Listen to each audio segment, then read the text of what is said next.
Good afternoon everyone. हम start कर रहे हैं मुस्लिम लॉ के सोर्सेस, जो कि सेकेंडरी सोर्स है। और उसमें सबसे पहला सोर्स जो है हमारा रूढ़ी और प्रथा। सेकेंडरी सोर्स का सबसे पहला सोर्स है रूढ़ी और प्रथाएं, कस्टम, यूसेस, तामूल, उर्फ या फिर रिवाज। आज हम इसी के बारे में चर्चा करेंगे।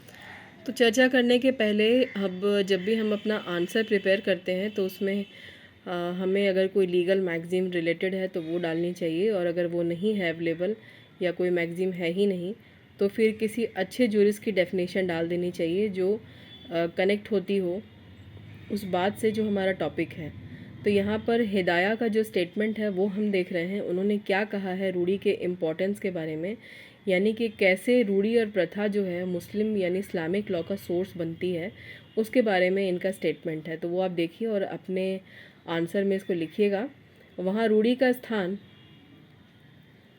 इज्मा के समान ही है, जहाँ पर सुव्यक्त सूत्रों का अभाव है।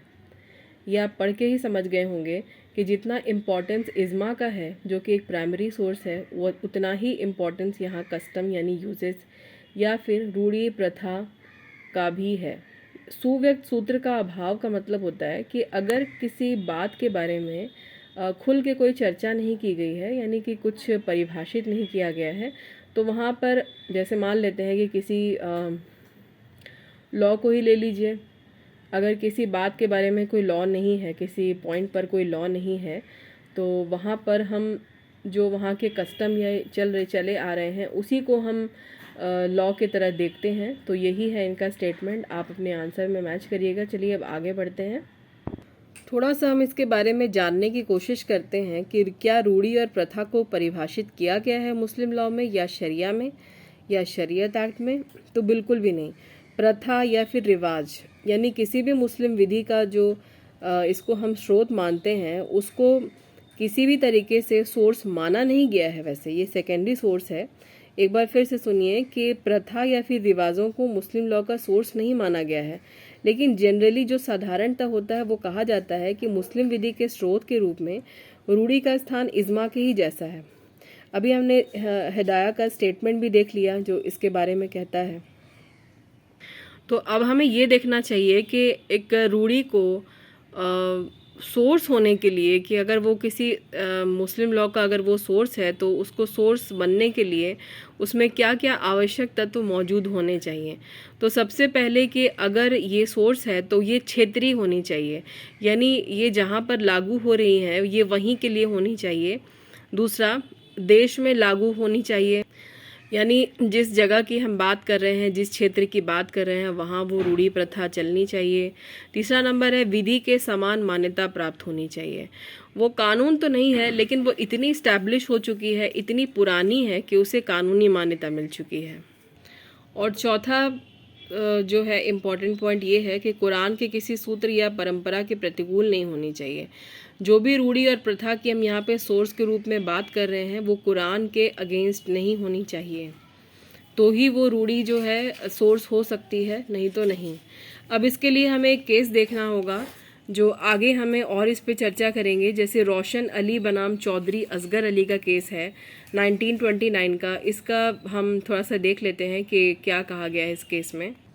मैंने इसका फैक्ट यहाँ पे लिखा नहीं है, लेकिन वो मेरे पास पहले से अवेलेबल है, तो मैं आपको बता देती हूँ कि रोशन अली वाले केस में ये कहा था कोर्ट ने कि 1868 के पहले ये बात स्थापित थी कि यदि रूढ़ी और प्रथा पर्सनल लॉ से असंगत नहीं है, यानी पर्सनल लॉ से बिल्कुल मैच करती है, उसके अगेंस्ट नहीं जाती है, तो ही रूढ़ी को प्रभावी माना जाएगा, नहीं तो वो रूढ़ी वैलिड ही नहीं मानी जाएगी। अभी आपने देखा ही कि कुरान के अगेंस्ट नहीं होनी चाहिए और पर्सनल लॉ जो शरीयत एक्ट है उसके अगेंस्ट नहीं होनी चाहिए कोई भी रूढ़ी। तो यही बात रोशन अली वर्सेस चौधरी असगर अली वाले केस में आई थी। और इस केस में एक व्यक्ति था जो कि इस्लाम धर्म को स्वीकार करने के बाद में अपनी पुरानी व्यक्तिगत विधि से शासित होना चाहता था। वो होगा किसी और धर्म का, तो वो मुसलमान बनने के बाद चाहता था कि उस पर जो भी लॉ एप्लीकेबल हो, वो जिस धर्म में पहले था वही लॉ उस पर चले, मतलब शरीयत ना चले, ऐसा वो चाहता था। तो जब कोर्ट ने ऐसा करने की अनुमति उसको नहीं दी और इस बात का काफ़ी व्यापक स्तर पर विरोध भी हुआ था, तो बिल्कुल जाहिर सी बात है कि अभी तक जो लॉ चलते आ रहे हैं उसमें आपका पर्सनल लॉ ही आपके ऊपर एप्लीकेबल होगा। चाहे आप हिंदू हों, चाहे आप मुस्लिम हो या क्रिश्चियन हो, तो आप पर आपका पर्सनल लॉ ही लगेगा। किसी भी हाल में आप अपने पर्सनल लॉ के अगेंस्ट अभी नहीं जा सकते। अब यहाँ पर अगर आप बात करें यूनिफॉर्म सिविल कोड की, तो वह अभी तक आया नहीं है। तो जब तक वो नहीं आया है तो आप पर आपका पर्सनल लॉ ही लगेगा। अगर आप हिंदू हैं तो आप पर हिंदू लॉ एप्लीकेबल है, आप उसके अनुसार ही आपको चलना पड़ेगा। मुस्लिम है तो आपका शरीयत एक्ट आप पे लगेगा, उसके अगेंस्ट आप जा नहीं सकते। और क्रिश्चियन है तो आपका पर्सनल लॉ पे लगेगा। अब जो इस केस के बाद में काफ़ी विरोध हो रहा था, तो अब आप देखेंगे कि इसका कनेक्शन जुड़ता है मुस्लिम पर्सनल लॉ यानी शरीयत एप्लीकेशन एक्ट 1937 के सेक्शन 2 से। वहाँ पर भी कुछ आपको ऐसे ही देखने के लिए मिलेगा, यानी कि ये जो सेक्शन 2 है शरीयत एक्ट का, वो सपोर्ट करता है इस केस को। यानी इस केस में जो बात कोर्ट ने बताई वही चीज़ यहाँ पर बताई गई है सेक्शन 2 में। तो इसका कनेक्शन आपको इस केस से, इस धारा का कनेक्शन प्रॉपर आपको मिलेगा। अब वो कैसे मिलेगा ये देखिए। ये जो सेक्शन 2 है ये बोलता है कि जब पक्षकार मुस्लिम अगर हैं तो जो उत्तराधिकार वाले मामले हैं, विवाह वाले मामले हैं, मेहर वाले मामले हैं, विवाह विच्छेद है, महिलाओं को विशेष संपदा, भरण पोषण, न्यास है, वक्फ है, दान है, संरक्षकता यानी गार्जियनशिप के मामले में आपका मुस्लिम पर्सनल लॉ ही लागू होगा। तो आप ध्यान से देख लीजिए कि अगर आप एक मुस्लिम हैं तो आप पर ये सारे जो सेक्शन की जो बात बताई गई है, चाहे आपकी शादी वाली हो, उत्तराधिकार हो, और उसके बाद मेहर हो, उसके बाद तलाक हो, ये सारे के सारे मामले आपके गवर्न होंगे मुस्लिम पर्सनल लॉ यानी शरीयत एप्लीकेशन एक्ट 1937 में। ये बात सेक्शन 2 में पहले ही बता दी गई है। और इसमें भी यही था, रोशन अली चाहता था कि वो मुस्लिम बनने के पहले जो था उस पर वही लॉ, उसका पुराना लॉ एप्लीकेबल हो, बट कोर्ट ने इसे डिनाई कर दिया। देख लीजिए आप एक बार ध्यान से। अब ये है कि मेरा ये बताने के पीछे का मकसद ये था कि ये मुस्लिम पर्सनल लॉ यहाँ पे कैसे आ जाता है। तो ये जो आपका शरीयत एक्ट बना है ये कैसे बना है, इंडिया में थोड़ी ना था इस्लाम, जो कि मतलब यहाँ पर पैदा नहीं हुआ, ना ही यहाँ पे पला बड़ा, यहाँ पर तो प्रचार प्रसार के द्वारा लाया गया। तो मतलब जो भी आक्रमणकारी आए उन्होंने अपने धर्म का प्रचार किया, या जैसे भी धर्म मतलब लोगों ने अपनाया, ज़बरदस्ती हो या शौक़ से हो।